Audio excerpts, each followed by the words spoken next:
வணக்கம். தமிழ்நாட்டில் இன்னைக்கு தேர்தல், நாடாளுமன்ற தேர்தல் ரொம்ப சிறப்பாக போயிட்டு இருக்கு.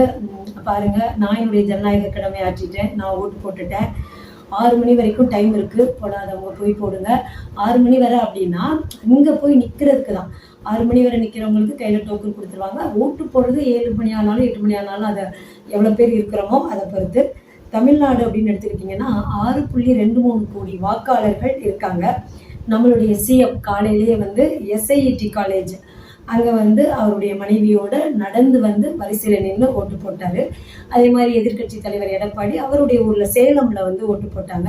அதுக்கப்புறம் ஆளுநர் சென்னையில் தான் போட்டாங்க. தமிழக தலைமை தேர்தல் அதிகாரி சத்யபிரதா சாஹூ அவங்க சென்னையில் போட்டாங்க. சென்னையில் பார்த்தீங்கன்னா வாக்குப்பதிவு ரொம்ப மந்தமாக தான் இருக்கு. மற்ற மாவட்டத்தை கம்பேர் பண்ணும்போது தருமபுரி அங்கெல்லாம் அதிகமான பர்சன்டேஜ் காலையிலேருந்தே ஆரம்பித்தது ஓட்டு.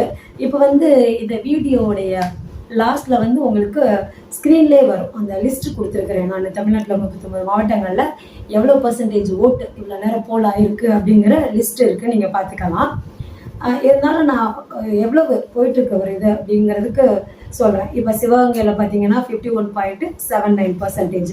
என்ன சொல்கிறேன்னா எபோவ் 50 எல்லாமே. திருநெல்வேலி மாவட்டம் 48.58, மதுரையில் 47.38. இதில் மேக்சிமமாக அதாவது ஜாஸ்தியாக இருக்கிறது சேலம். சேலம் பார்த்தீங்கன்னா 60.05%. திருவள்ளூர் மாவட்டம் பொன்னேரி அந்த கிராமம் பார்த்தீங்கன்னா சாலை நீர் வசதி கோரி அந்த கிராம மக்களே தேர்தலை புறக்கணிச்சாங்க. அதே மாதிரி ஏற்காடு பக்கத்துலேயும் மலைவாழ் மக்கள் தேர்தலை புறக்கணிக்கிறாங்க. இது ஒரு புறம் நடந்துட்டு இருக்கு. சில இடங்கள்ல வாக்குப்பதிவு இயந்திரம் பழுதாகுது, அதனால லேட் ஆகுது. அது ஒரு பக்கம் போயிட்டு இருக்குது.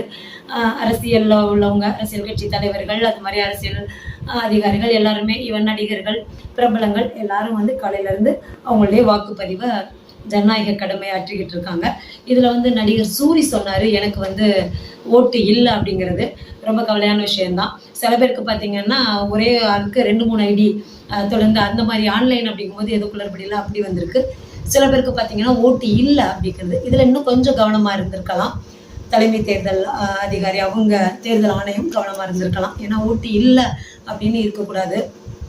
சூரியோட மனைவிக்கு வந்திருக்கு, சூரிக்கு வரல அப்படின்னு ஒரு தடவை எனக்கு தெரிஞ்ச அப்துல் கலாமுக்கே ஓட்டு வராமல் இருந்திருக்கு.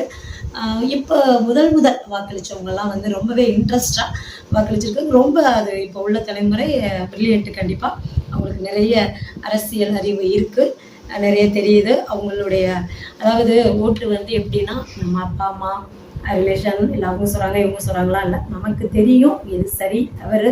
அதனால தான் 18 வயது ஒரு யோசிக்கக்கூடிய வயது வந்தாச்சு. நீங்கள் சிந்திச்சு அது மாதிரி வாக்களிங்க. இது நம்மளுடைய கடமை. இன்னைக்கு லீவு நாள் ஏதோ வீட்டில் இருக்கும் அப்படி இல்லை. பார்த்தீங்களா 102 வயசு பாட்டி ஓட்டு போட்டாங்க. ரொம்ப பெருமையாக இருந்தது. தள்ளாடுற வயதுலையும் 90 வயசு இந்த மாதிரி 80 வயசு இப்படிலாம் போடுறாங்க.